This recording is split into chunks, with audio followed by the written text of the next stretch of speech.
in cooperation with the City of Eau Claire. This program is simulcast on WRFP-LP 101.9 FM. Good morning. No, I don't think they can hear me. Okay, so what if we... It's Wayne. Wayne, I think you're... Oh, boy. Okay, so Tom, why don't you unmute the...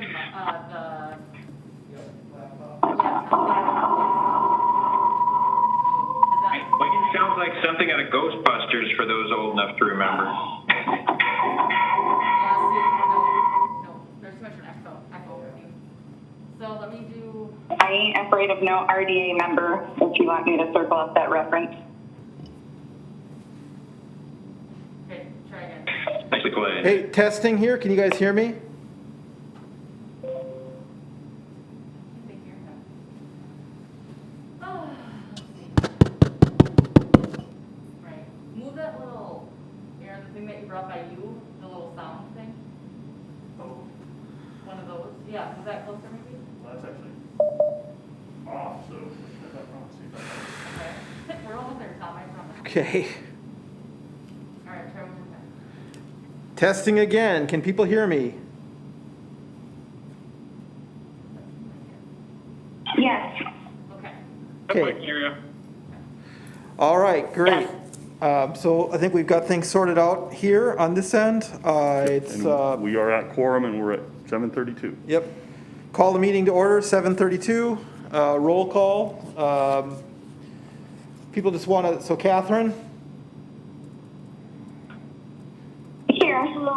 Okay, Dave? I'm here. Jason? Here. Jenny? Here.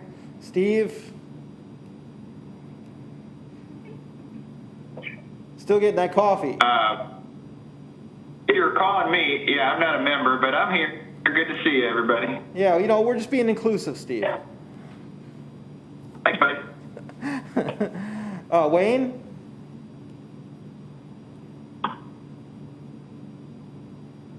Wayne, you there?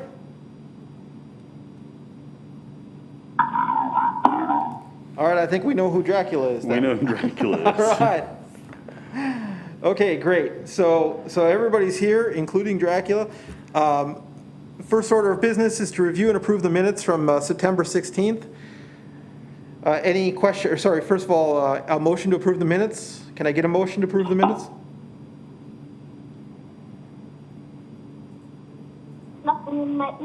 Second. Okay, I've got a first and a second. Not sure who first and I second. think that was Wayne with the deep voice. Yep. Okay, so any questions then on the minutes from last time? Okay, I'm not seeing any hands, so all in favor of approving the minutes, please say aye. Or just, raise your hand quickly and then put it back down. Aye. Okay, I'm going to say the ayes have it. Thanks, everybody. Moving on to the next item, public comments for items that are not listed on public hearing or discussion. Financials. Oh, excuse me. Review and approval of financials. Aaron, is that yours? Jason will take that. Oh, Jason's got it? Yep, that's me. Okay. Attached is the Redevelopment Authority's Budget and Actuals Report as of October 31st, 2020. This report presents year-to-date budgeted and actual expenditures in the operating budget and actual expenditures in the capital budget. Revenues and expenditures and other funding sources are reported once they are realized. As of October 31st, 2020, fiscal year 2020, RDA operating expenditures totaled $50,375. Of that total, $38,307 was spent on bond issue costs, $9,683 was spent on Block 7 for marketing the site, and $2,384.78 was spent on stormwater charges at 2000 Oxford Avenue. Okay, very good. Thanks, Jason. Look for a motion to approve the financials then.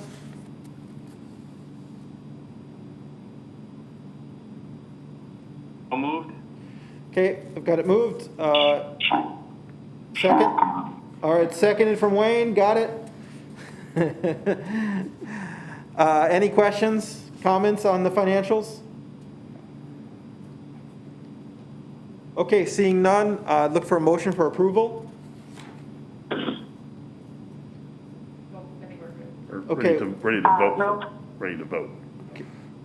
Yeah, excuse me, ready to vote, yeah. So all those in favor of approving the financials? Okay, sounds Aye. good. I see a bunch of ayes and no nays. We'll call that motion carried. Okay, then public comment for items that are not listed on public hearing or discussion. Are there any members of the public who have an item that they would like to discuss?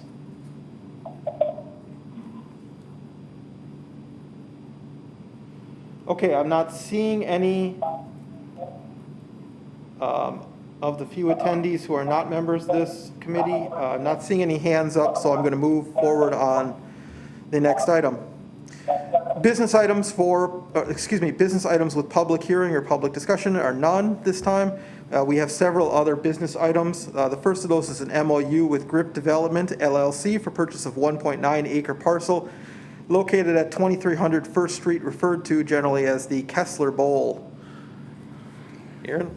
Thank you, Tom. So this is the MOU with Grip Development, that's Jason Grip and Trog. We had started talking about this actually end of 2019 and had been working on the MOU early 2020 when COVID came along and put a pause on the project. Jason is ready to pick this project back up and start moving forward on it. So we have before you a signed MOU from their side of things that was drafted. This document would be good for 90 days.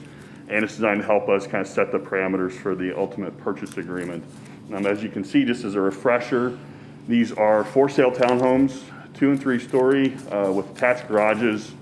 We are looking at about 26 units, and they will be for sale, or the majority of them will be for sale. The Kessler Bowl, again, is that space that is just north of Kessler Park. It's a 1.9 acre parcel that the RDA owns outright. The site plan fits well with the area. The density is appropriate for the size of the space and the area that we're looking at.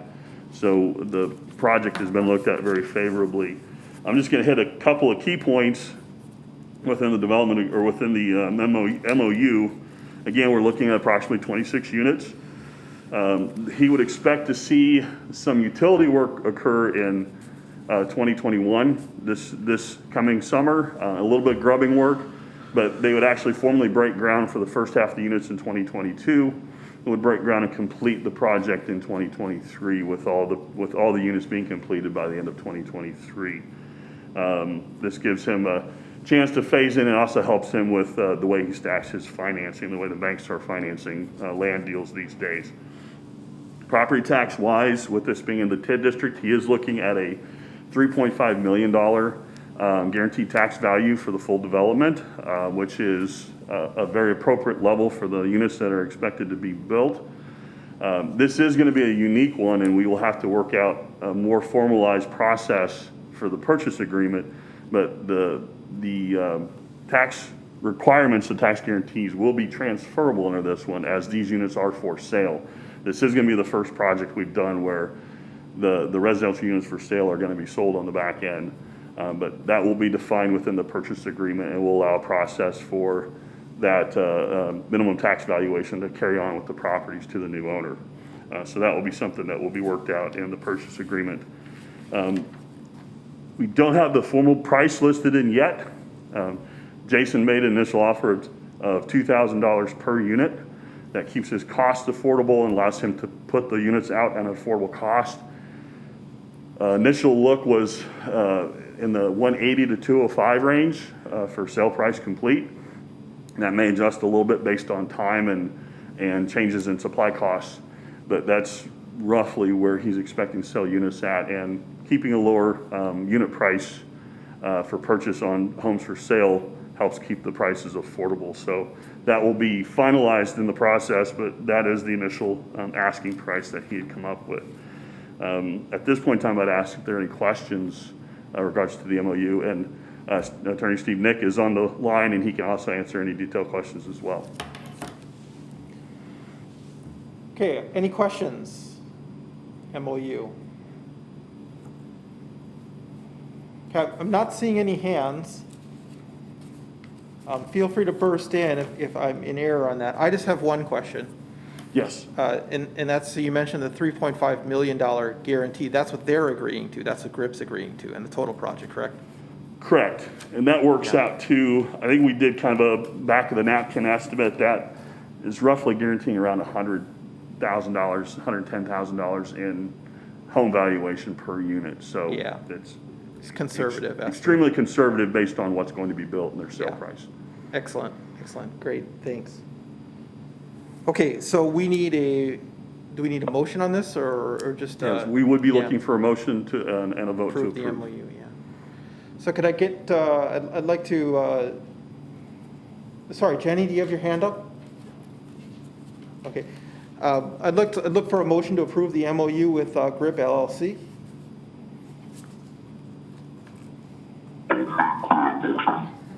Okay, moved by, thanks, Wayne. Can I get a second on that?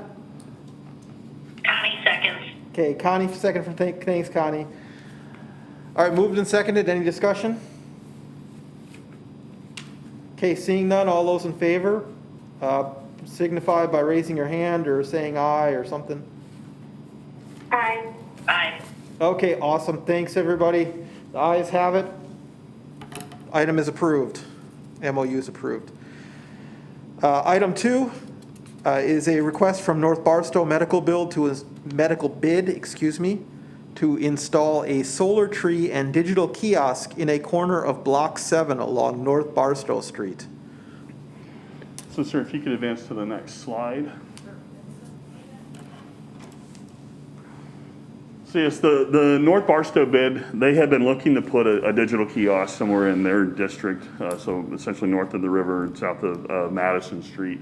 The kiosk would be, think of it as a 55-inch flat screen TV turned on its side, built into a frame that provides information to about the area, points of attraction and interest, amenities, identifies businesses within the bid that are available, and just kind of promotes business in the downtown in general.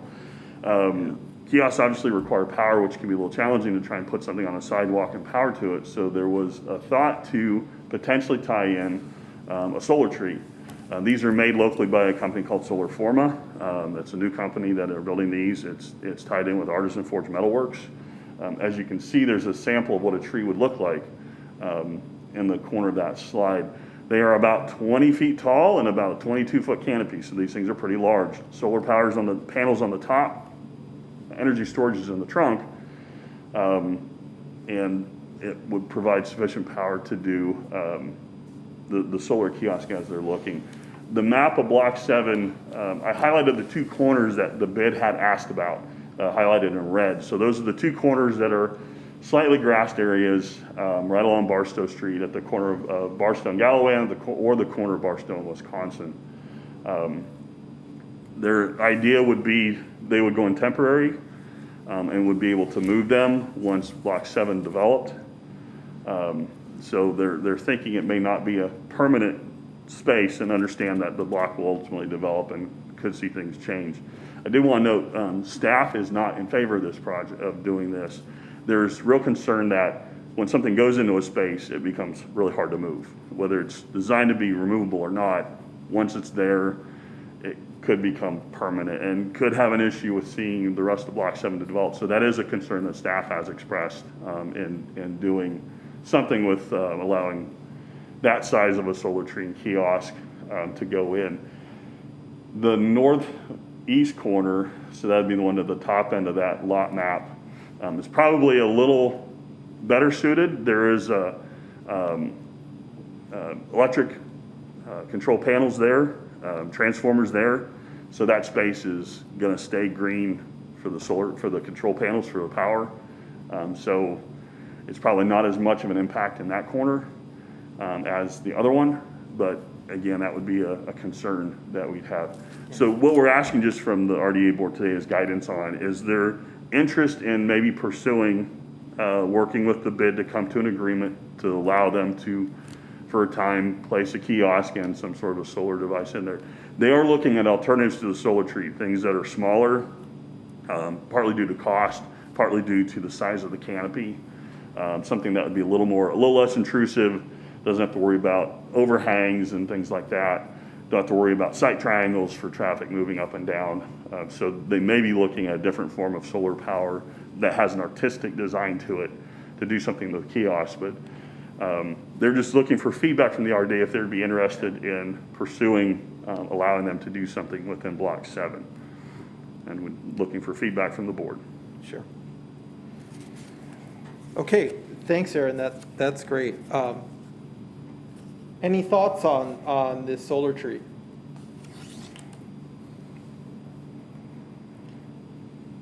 Okay, Catherine, I see your hand up. I'm working on unmuting you here. Okay, I think Thank you. Thank you so much. In general, I'm supportive of it. I think just the concept of communication is good, especially now more than ever. It's really key to be able to keep those lines of communication open, whether it's residents or the very few people that might be stopping in town. Hopefully we're not encouraging people to travel much these days, but nonetheless, whatever the reason, people find themselves downtown, very good to communicate. I guess a couple follow-up questions I'd have are, one, how does this intersect with our signage rules that we have in the city? And second, are there any considerations of precedent setting that we would want to consider in context of, looking at potentially allowing this sign to come up? Thank you. That's a good question. That is something we'd have to sit down with the planning department and determine what size would be appropriate and allowable and where. I don't think any of our orders specifically address these types of small kiosks like marquee type signs. So we'd have to look to see how it fits within the zoning regulations. They're also, their interest is to find it in a place where it's high pedestrian traffic, preferably put it on private property. So we try to avoid having to mess with doing an encroachment or right-of-way issues with the city. But yeah, that would be one of the details we'd need to work through. The first thing we're trying to determine is where are some potential sites that could be a location for that. Okay, any other thoughts? Jenny, I've got a sign here by your name. I'm not sure. I'm going to unmute you, or maybe I'm not sure. It looks like. Jenny, did you have something a question or anything? She's not there? Okay.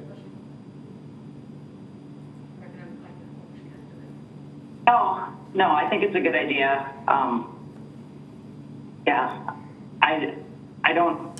They're using it for informational kiosks. That's the power is going to generate and have because I know it's used for a bunch of different stuff, and I'm just if that's what they're using it for. Yeah, down the road, their thought is they could add electric bike charging into that, device charging. There are designs to build bench and seating spaces underneath these types of trees. The solar trees are directional LED lighting underneath, so they provide kind of a lighted area. Can be an inviting place to kind of sit down. So there could be some future uses of it as well that could take advantage of having solar power in a spot such as that. Yeah, I have their brochure on it, and they have it shown in uses of a bunch of different things. So it's a great idea. Thanks. Scott, I see your hand up, so I'm just gonna. So hang on, Steve. Let me get to Scott first, and then. Take care of it if you want. She can log them on and off. Oh, or you great. can need Okay, to. good. Increasing our productivity. Excellent. Scott, you had something to say? Scott's, your audio is not working.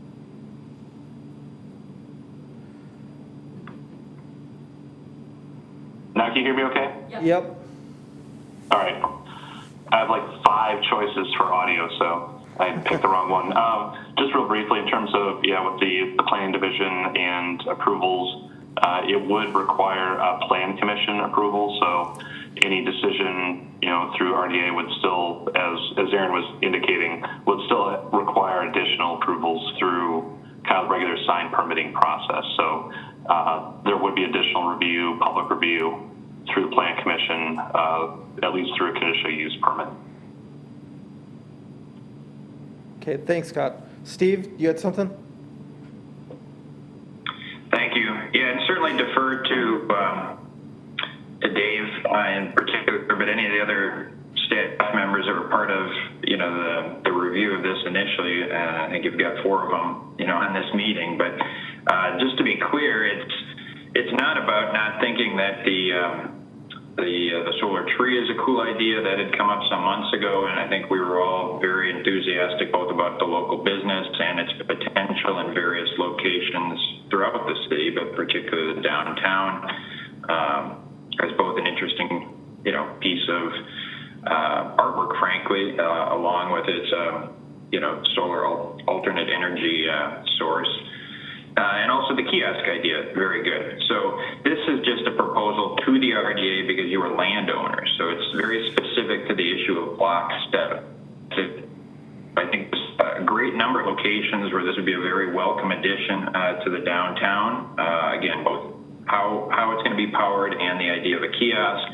But unfortunately, Block 7 has taken far longer to develop than any of us have thought. But, for those of you that have been on the board for a while, you know that, all of a sudden, we have proposals. And they're, it's a downtown. They're typically zero setback or very limited setback.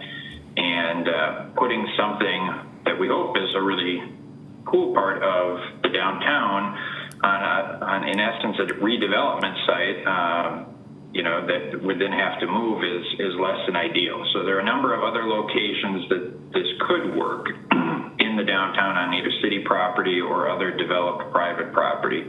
So the concern is entirely about putting something like this on a redevelopment site, not the nature of it. So just finding the right spot for it. Yeah, I'm surprised. This doesn't seem like the spot for it. To me, I'm surprised this would be where they suggested to locate it. I think this would be better suited in higher traffic areas of pedestrian and Phoenix Park area. So I'm just curious why they're proposing this location. Interesting enough, you mentioned Phoenix Park. That was the first location that we had suggested placing the kiosk and the solar tree in to provide almost like a mini parklet. Myself, members of the Solar Forma team, and Steve Plaza with Parks and Rec actually walked Phoenix Park and identified 2 locations that we felt we would be amenable, that we thought is suitable for it, and Parks felt they could support it as well.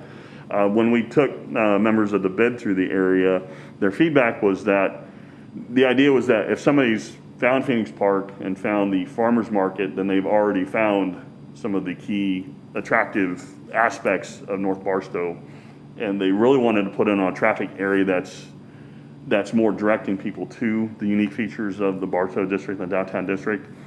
And Barstow was where they had mentioned that they would like to take a look at.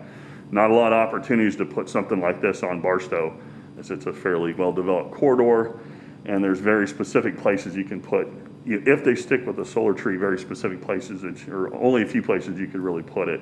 But they felt like the pedestrian traffic that would be on Barstow might be the type that's looking for unique things to do and attend, whether it's folks coming out of the parking deck who are parking in the public parking space to attend an event, or go to the Pablo Center or whatever. This would be in a location that could potentially attract them and direct them to other features in the downtown while we're there. So that was the bid's thinking when we did the walkthrough. But I agree. The first place we looked was Phoenix Park, and we found what we thought would have been a very good location to do something like this. Okay, Dave, I see you have your hand up. Yeah, just a quick note that obviously it's a policy discussion, entirely your decision. So I weigh in again with that note. But there are a number of other spots. So again, Aaron's doing the right thing, bringing it to you because that's what the bid still wanted to propose, and you have control over Block 7 as its RDA property. But there are a number of sites that we talked about internally that we'd like to continue to explore, whether it's Phoenix Park or even on Barstow Street, different city parcels. We've got to be careful. See you, Catherine. I know she said she had to move off to another meeting. Thank you for attending this morning. Make sure we're not sort of stepping on mergers' toes, but you have a city parcel right across from that entry sign of Phoenix Park and down to the trail that's on Barstow. There's some room on the other side, actually on a couple different approaches to the parking structure, whether it's the south side, which might work better for the sun, of that entrance of the parking structure, or there's also some space that I know David identified sort of on the western side of the parking structure in front of RCU and JAMF. But anyway, a number of different locations that might be more effective to not be in Phoenix Park if for some reason they don't like that, but also a better long-term location. And at least my 2 cents, it should not be in a spot where folks are otherwise lost. It's hard to get to. I mean, you still want a kiosk to be very accessible. So at least my 2 cents, clearly policy, is that it should be very close to our trail system where you're going to have the vast majority of people moving into our downtown. And that Eau Claire River corridor has actually become a pretty popular one as people move into our downtown from River Prairie or Altoona, or points off of the highway. Thanks, Steve. Dave, you had your hand up. Dave Solberg? Yeah, I just want to echo Steve captured our discussions well, and very strongly in favor of the concept of it and the tree and the wayfinding and how it ties in. We have wayfinding programs for drivers, and we have one for our parking program. The one thing I just wanted to add was anytime you have a site or development with contractors, like on Block 7, if there's something on there, if it is allowed to go in, it'll undoubtedly get hit during construction, even if it's supposed to be in a green space. And also, any kind of consideration to work around seems like it always gets a lot more attention negatively with somebody coming in building something, whether it's a street project or a vertical construction. So if Block 7 was developed and it was done and they put the tree in afterwards and it fit in with the final development, it probably would be a better placement than if it was done up front. But no, we're very, very interested in trying to help get, with the sustainability goals and the artistic value for it, and the way it creates an art piece and a branding for a location in downtown. I mean, that'll be something that kids and grown-ups, when they come to downtown, will see and they'll remember it. And so very supportive, but I don't think that at this time putting it on Block 7 would help it get developed right away, and I think it would end up possibly causing damage to it through construction, unless it was put in after the fact. We'll help. We have Leah in our office. We'll help with wayfinding, and we'll help to the North Parcel bid. And I'll have her reach out and see if she can help with siting as well. The West Grand area is one that came to mind for me. You have the trail that comes down, then it goes across the bridge, the pedestrian bridge. You have a little bit of a walkway, so high pedestrian traffic. So maybe somewhere, either within the right of way or in that area, might not be a bad location, although it's in the West Grand district instead of the North Parcel district, which doesn't help for this discussion. Just a few thoughts I had. Right. And it might be, cool to have a couple of these things. So, hopefully we can find some spot that works for the North Barstow bid that makes sense overall, and maybe the Grand Avenue bid wants to do one as well. Okay, any other thoughts on this? Okay, I have a few things. So first, so I appreciate everybody chiming in on this. I also think it's a great idea, as many people mentioned. I like to see innovative designs. I'm strongly of the opinion, and I think the last 15 years bears it out, that innovation actually breeds innovation. And so I would encourage us, I would hope that we would continue to pursue this. Dave, I think what you're saying makes a whole lot of sense to me. Maybe Block 7 isn't the right place for this, but Steve, what you're saying about maybe putting this adjacent to the trail system or somewhere downtown, that over by the parking garage over there, it makes a lot of sense. And as I say, sort of innovation breeds innovation. I would encourage for us to look for spots for this that are on the frontiers of already developed areas. That is, maybe we don't want this to sit on an area that is undeveloped, but we would like it to encourage the development of the area in an innovative way. So if this is adjacent to areas that are yet to be developed, such as like by the parking garage right there, where Steve, the couple spots you mentioned a few moments ago, that might lead to more innovative design in the liner site and Block 7 going forward. So I would really like to see us to continue to pursue it, but to pursue with that sort of wider perspective in mind. I'm not sure I would rule out 100% going forward with it. Who knows? Maybe everybody's able to come up with a super clever solution going forward that puts it maybe on that one corner here and is better. But the first goal should be to try to use this as a lever of future innovation and development, I think. Okay, thanks. Really good conversation, everybody. I learned a lot. That's awesome. Thanks.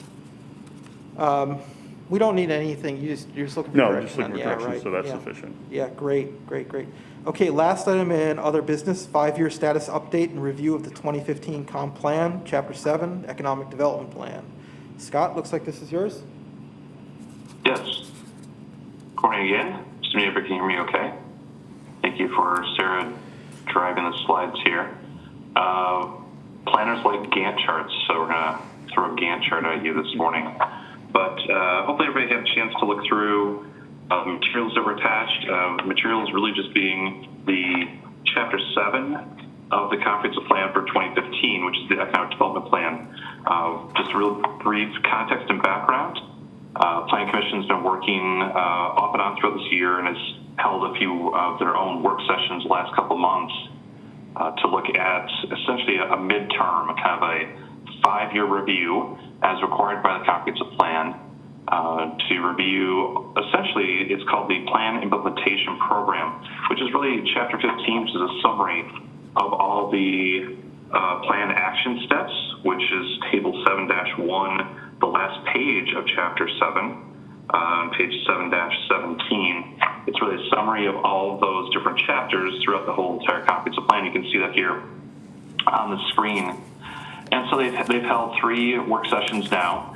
Most recent was just this past Monday, where we showed them this Gantt chart, which is kind of showing between now and their next scheduled work session, which is December 14th, all the different chapters and related boards and commissions that they've asked staff to essentially present to those boards and commissions at their regular meetings for some feedback. So that's why we're before you here this morning.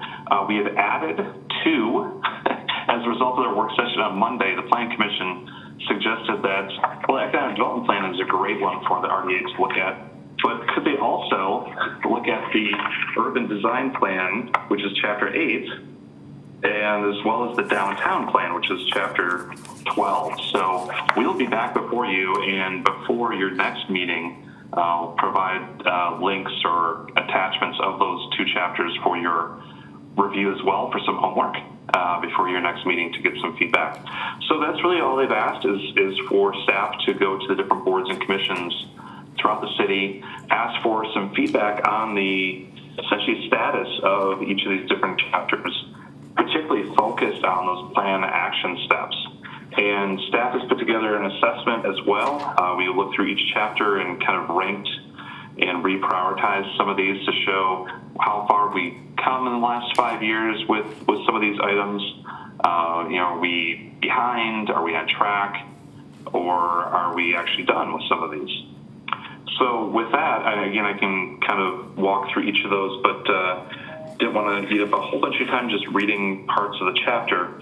So if anybody has any comments or questions at this point with Chapter 7, but really a lot of feedback we'd like to get that would help us is really to say, where do we kind of pivot and reprioritize those plan action steps for the next 5 years before we do a full rewrite of the entire plan.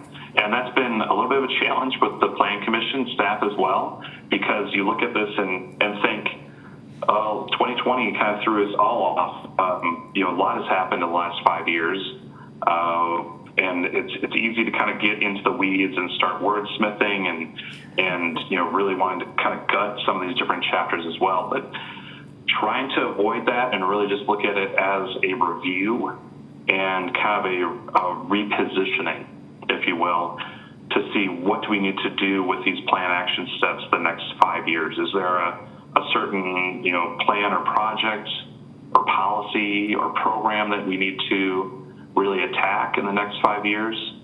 And again, where can we kind of reprioritize some of these items? And true, yeah, if there's something that's out of date, needs to be removed or edited, we can certainly do that. Or if there's something else that needs to be, thanks, Sarah. If there's something else that needs to be, added that has come up as new in the last 5 years, we can certainly do that. So I'll leave you with this and see what kind of feedback you have. A comedian gave a little bit the other day about joking that he was in a job interview in 2015, and the never-ending question they always ask in job interviews is, where do you see yourself in 5 years? And how quickly would security have been called if you said, well, I see myself locked in my house for 6 months, fighting others for toilet paper at Walmart. And again, point being, how quickly things can change in 5 years, let alone 5 months or something as well. So anyway, so again, appreciate your prognostication as we look to pivot for the next 5 years, but I'll stop there and see if you have any feedback or comments or questions at this point. Thank you. Yeah, thanks, Scott. Any comments here? Sort of scrolling to see. Sarah, are you seeing any hands? I'm not seeing any hands. Okay. Okay. So thanks, Scott. I guess my only question would be, what's your timeline on this? When do you need? Do you need comments right now, or in the next month, or? Yep. No, great question. Thank you. That was where I was going to conclude. Is if we can have feedback by your next meeting. Again, presuming you have a meeting on, I believe, December 16th. Again, the next Plan Commission work session is scheduled for Monday, December 14th. So if anything in advance of that date would be preferable. Again, I'll work with Sarah and Aaron to get you copies of chapters 8 and 12, because the Plan Commission would like you to review 3 chapters. And again, it doesn't need to be, like I said, wordsmithing and, oh, that comma shouldn't be here or something like that. It's really looking at those plan action steps at the end to really focus on those. So if you're looking, again, at rates time that's really precious, especially lately, if that's a place to focus, please focus essentially on that last page of those 3 chapters and get any feedback on those. So again, edits, you're removing things or adding things, that's what we're looking for. Before December 14th would be ideal. Thanks, Scott. That's great. That's great. And thanks to you. Thank you. Thanks Thank to the team and everybody who worked on this. I know these projects are they take a lot of time, right? A lot of hours of meetings. That's awesome. Thanks. Thank you. I should say, if I may, Mr. Chair, that again, that won't be the last time. So again, I apologize. We're kind of getting into the holiday season as well, and that makes things a little more complicated. But that will be the last time to have any feedback. But as best as you can, initial feedback by then would be great. Thank you. Okay. Understood. Any other thoughts on the 5-year plan? Again, I'm sort of scrolling here to see. Just a question. Yeah, I don't know who. Just a question here. This is Wayne. Okay. Can you hear me better? Okay, good. So Tom, do you want, from our feedback, do you want us to feedback through you? Do you want us to feedback through Aaron? How should we, coalesce our thoughts and get those back to Scott? Yeah, that's a good question, Wayne. I mean, my initial thoughts would be, but I'm kind of old-fashioned, would be to email with CCing everybody on the RDA. That might get us into trouble, Steve. I'm not sure. So I guess I would. Is there a better way than that? Yeah, I would chime in. You don't want to do any type of carbon copying everybody, because then you're talking about a walking quorum through email. That's what I was worried about. If you wanted to send individual comments to our office, to Sarah and I, we can compile them all together in a report and send that back out to the and provide that back out to the group and to Scott if you think that might be the way to handle it. Okay. I'm trying to. Yeah. So what I'm. Yeah. You know what I'm trying to. Yep. Yeah. So I'm looking for. So like the last discussion we had was really, really good and productive because everybody sort of lent their expertise to it, and I think we can, so that's what I would love to see with this too, is more of a back and forth where people are able to leverage each other's specific talents. That becomes a walking quorum. If you're doing emails, you can only blind copy and only one person could see. You can't do it as a group, because that becomes an issue. So I guess we'll just have to wait for that discussion for our next meeting then. Okay. All right, so Wayne, does that give good guidance then? So I guess we'll just email Aaron. Okay, great. Okay, any other questions or thoughts? I just realized I used the words old-fashioned and email in the same sentence, so we're all getting older, I guess. All right, so awesome. Thanks everybody for that, and thanks for all the work on that stuff too. Executive Director's report. Yes, thank you. Just a couple things I want to touch base on. The Children's Museum project is moving along very nicely. We actually had our first pre-development plan with their architect and engineering firm and our planning department, looking at the site plan and layout and design. We are still on track to close the end of December, so doesn't look like anything is going to preclude that from occurring. They're excited about moving forward on the project. They're starting to build up a good habit of steam on design, and really excited about seeing that move forward.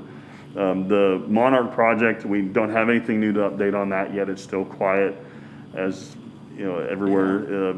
Restaurants and office space are still not in strong demand right now, so I don't see any real movement on that until probably we start seeing some changes in what's going to be occurring with COVID.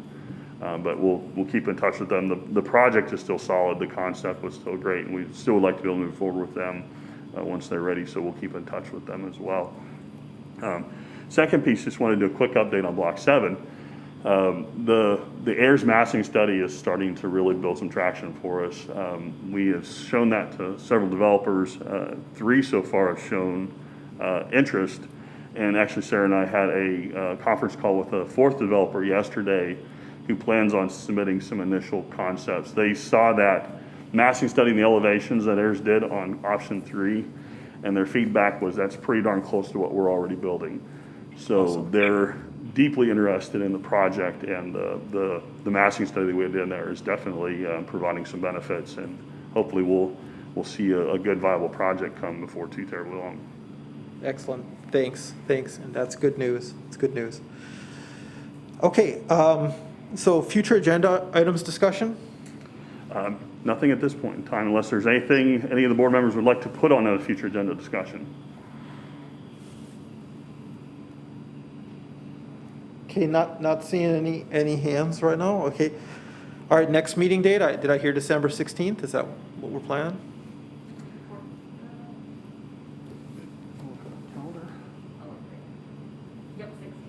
Okay, December 16th. So we'll be getting a meeting notice about that in due time. Usually there's a news or fan mail item, I guess is what Mike always used to talk about. No fan mail lately. No fan mail, okay. Hopefully none of the opposite as well. All right, look for a motion to adjourn then. Okay, I got to move. Wayne, second? Second. Okay, Connie. thanks, Connie. Second, Connie. All in favor of adjournment, say aye, or just, raise your hand, or just, yell at the screen. Aye. All right, I'm hearing a lot of ayes. We're adjourned. 8:14 is what I have. 8:14, 8:15. Oh, 8:16. My goodness, I better adjust my watch. All right, thanks, everybody. Thank you, care. everyone. Have a great afternoon.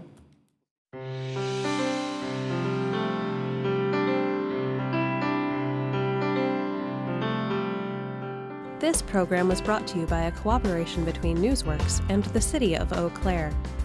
A transcript of this meeting is available for the hearing impaired. It will be available within 7 days of this telecast. Call 715-839-4912 or TDD 715-839-1689 or write Eau Claire City Clerk, P.O. Box 5148, Eau Claire, Wisconsin 54702-5148. Newsworks is made possible by continuing community support. If you would like to volunteer or make a donation, please contact us via phone at 715